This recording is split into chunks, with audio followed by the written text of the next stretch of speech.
We're thinking about all the senses around the season of Advent.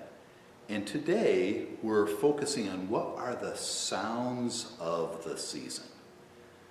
In the scriptures we read about the story of Joseph and Mary visiting Bethlehem. And this evokes a sense of the sounds for us. This is when they needed to go to Bethlehem in response to the census that was declared by the Roman government.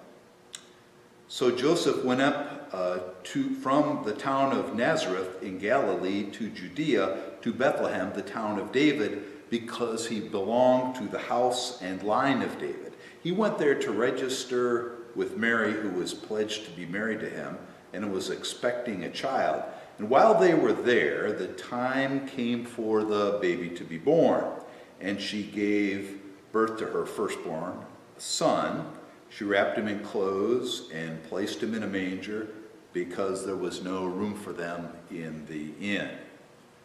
And so I think about those kinds of sounds, but we're pretty far removed from the sounds of the inn and sounds of a manger. What kinds of sounds do we hear in this season? Deck the halls with boughs of holly, fa-la-la-la-la-la-la. 'Tis the season to be jolly, fa-la-la-la-la-la-la.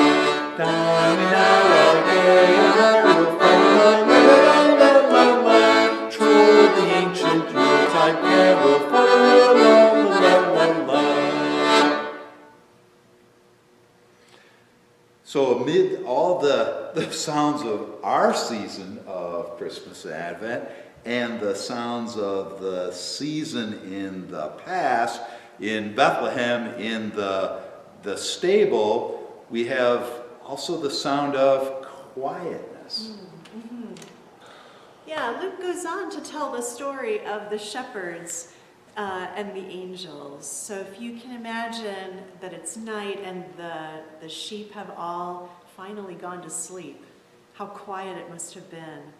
Continuing in Luke chapter 2, and there were shepherds living out in the fields nearby, keeping watch over their flocks at night. An angel of the Lord appeared to them, and the glory of the Lord shone around them, and they were terrified. But the angel said to them, "Do not be afraid.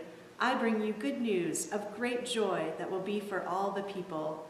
Today in the town of David, a Savior has been born to you. He is Christ the Lord. This will be a sign to you. You will find a baby wrapped in cloths and lying in a manger."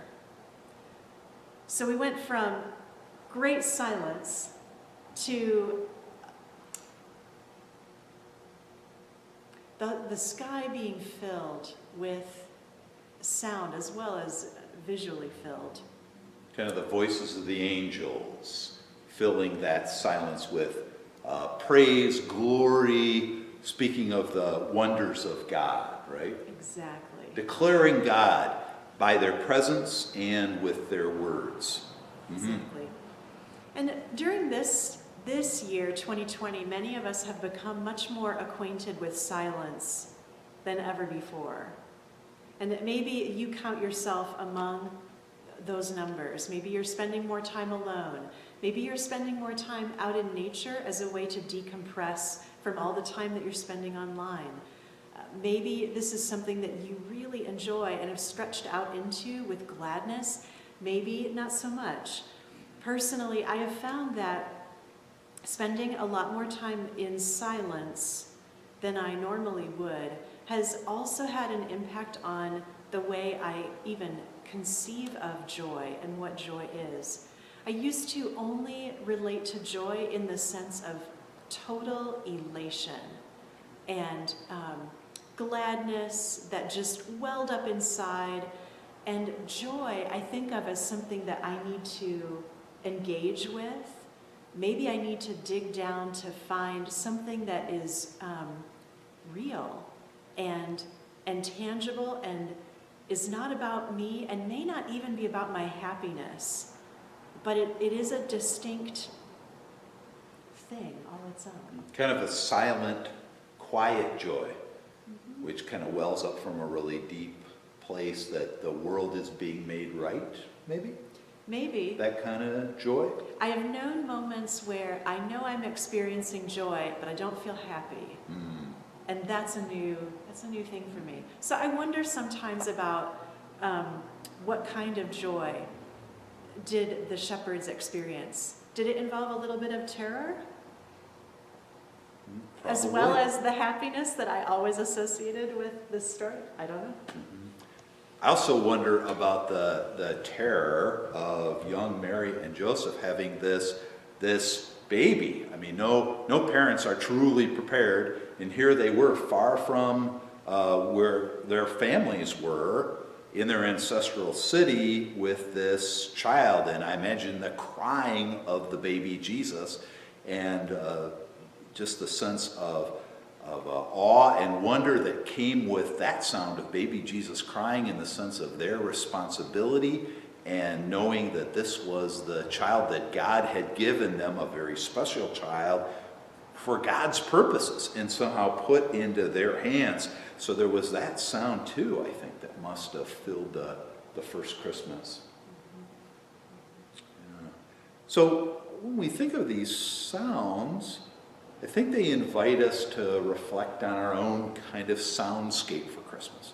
There's certainly the goofy Santa songs about, Mama getting run over by the reindeer, and then Santa Claus coming to town, and of course the traditional Christmas carols.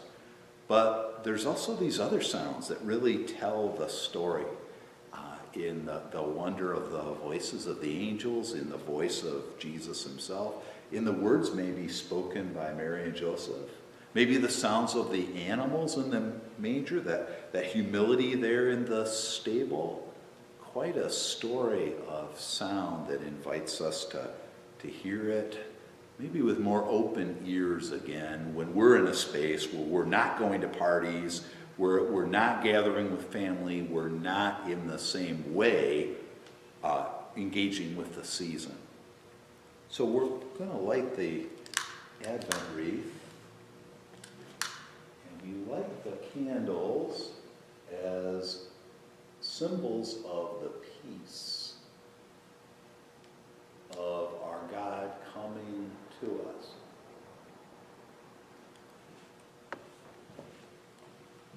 He who is the Prince of Peace, who makes us whole,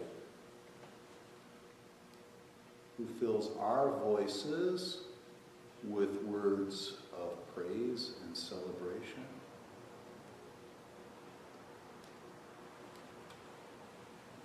has come to us.